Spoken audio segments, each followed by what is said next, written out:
Hello, I am Jerod Blakestad, one of the co-founders of Monoline, and today I'm going to show you how to use our system. When you land on monoline.com and once you log in, it will take you to this dashboard right here. And just jumping right into it, I want to show you how to do a new quote. When you click on New Umbrella Quote, you're going to have two options. You can either create a new umbrella quote by putting in the information yourself, or you can upload an existing policy document that will actually use our own system and some AI assistance to pre-populate as much of the policy as possible. If you click on Quote Assist, you'll simply put in the name of the insured that you're working on. You'll drag and drop in that existing policy document and select the carrier as to which company it's coming from. If it's personalumbrella.com, for example, you would click there and you'd scroll down and click Upload Policy. That policy will then be placed here on the Quote Assist requests. And you'll see that it's in processing, and then once that's available, you'll actually, it'll pop up and say that it's ready to go for your review. In terms of making your own new umbrella quote, go ahead and click on New Umbrella Quote and continue. For this example, I will use my own information. You put in the name of the applicant, you'll start typing in the property address. You'll see it'll shortcut and fill the rest of the way in. And then it's going to take you right to the eligibility requirements. These are really important, so take your time and go through them, and you'll notice a few of these are hard stops. We put all of these at the very front of the quote flow to save you time for accounts that don't fit, instead of working all the way through a quote only to find out that we don't want it. So when you get here, you'll see the first couple questions, again, are going to be hard stops. If they're not with a B+ or better AMS rated carrier or one of the approved carriers, it's just going to stop you. If you're curious what one of the approved carriers is, here's the list of the Demotech non-AMS rated carriers that are approved. We have not updated this yet, but State Farm also should land on this list.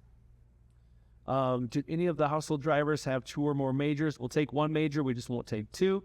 And then we also will not take someone under the age of 21 if they've had a major. We're okay with youthfuls, just not if they've had a major. Again, if you're ever wondering what the underwriting rule is, if you click on anything highlighted blue, it's going to show you that information. If they've had 4 or more liability losses or total liability losses over 25 grand in the last 3 years, it's going to be a hard stop. And then there's a couple that are more gray area that let's have a conversation about, which will open up some dialogue with underwriting. If they've had an open liability claim, if there's course of construction, or if the individual is a target risk. All of those are going to give you this free-form text box. You can type in whatever you want. It's still going to let you continue on to the quote. It's just going to send to underwriting for review before you can buy the policy. For this example, we'll say it's nice and clean, and we'll move on. You're going to want to put in the applicant's email address, and I'll show you why here in a second when you get to the payment page.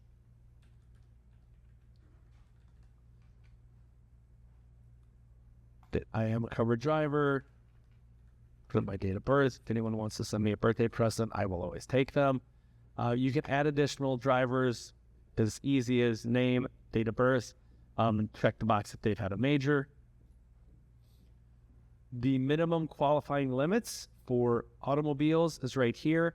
However, if you have higher limits, you're going to save some money on the premium. So might be a chance to upsell or increase the underlying limits as well. You'll notice motorcycles is set up the exact same way. It's just the number of, it's just simply a different rating structure. And then for RVs, golf carts, watercraft, jet skis, snowmobiles, ATVs, whatever it might be, it's just as simple as the number of. If you're ever wondering again what the rule is, if you click the slide over, it's going to show you. For this example, I'm just going to keep it easy. Secondary residences or rental properties, we will take up to 40 short-term or long-term rentals. So make note of that. But again, for this, I'm just going to keep simple. As soon as you get to the pricing and limits page, you put in an effective date, you're going to be able to start playing around with the limit selection, right? So 1, 2, 3, 4, and 5, and then $1 million UIM. Let's pick 3 and add the 1 mil. You're going to get this total, and it's going to show you a couple of different options of how they want to pay. If you say you wanted to try to upsell. They're buying 3 right now, but you want to introduce maybe 4 or 5 as an option to your client. If you click this pricing options PDF, it's going to generate exactly what that sounds like. It's going to be an options document that takes the limit you selected and show that limit and higher limits up. So if you pick 1, it'll show you all of them, 2, it'll show 2, 3, 4, 5, and so on. It will also show you with UMUIM, and then it'll show you if you pay with credit card or e-check. So that's there. The other document that's automatically going to populate once it has effective date and limit selected is the proposal PDF. Great way to collect a signature from a client or include into a stack of other proposed policies.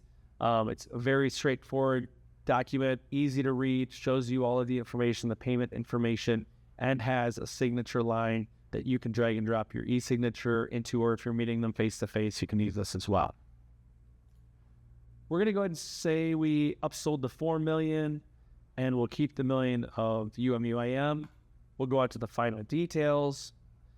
Here's your chance to add any other email addresses that need to be on there if there's a financial advisor or attorney who happens to work in the account, or if you're doing this on behalf of a producer, good chance to enter their information in there as well. The additional named insured here, we don't require a questionnaire or anything like that. Our policy excludes any commercial operations.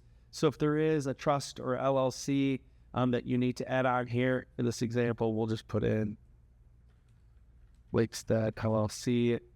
My home is, let's say, owned by the LLC, and you can add those on as well. They're going to show up right on the policy. The automobile information, we're going to include this. This doesn't change the rating at all, but the reason we want to put this in here is just to keep the account up to date and make it easier to service going forward. Select another car here. Keep it organized.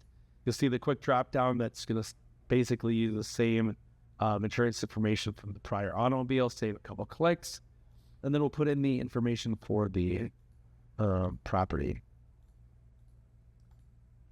That's it. We're to the payment page. You'll notice this says ready to issue in green. This is good to go. The pricing is not going to change. There's not going to be any underwriting follow-ups, anything like that. This says ready to issue. That's exactly what it is. Now we just say payment.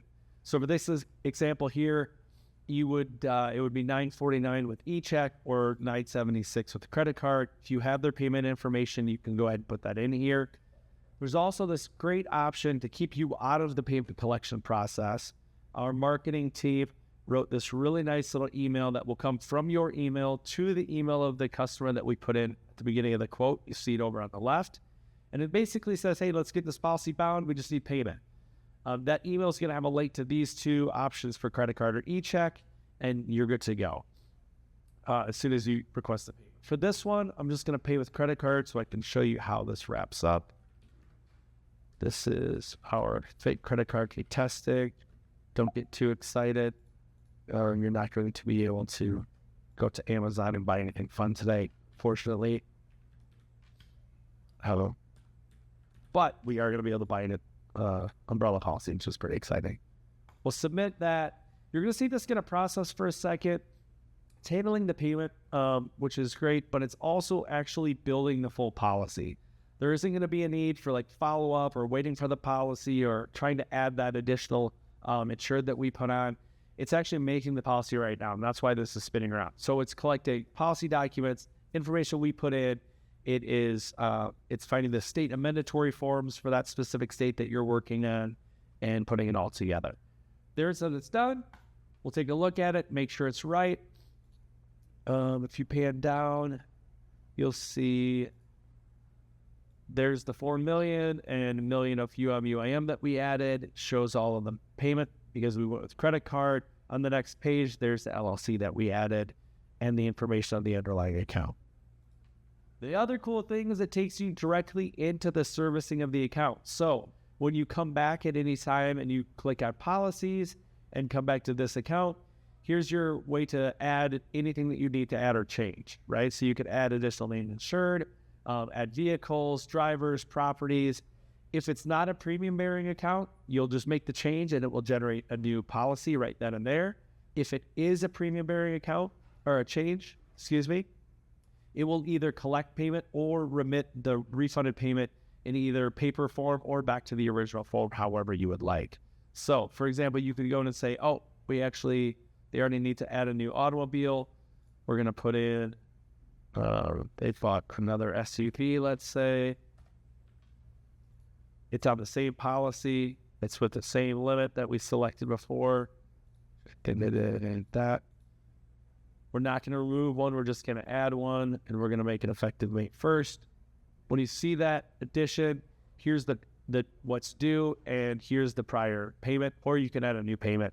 You could submit, process the change. So that's that. If you were going to make a change that's actually, you're going to remove a vehicle, you'll see that we're going to make that effective, and it's going to give you the option to either refund that Visa or mail a paper check. So that's how all of the endorsements work. Super easy. If you have any further questions, make sure to reach out to us here at Monoline. Thank you for watching the video and provide any feedback that you have. We truly want to be the easiest company that you can work with.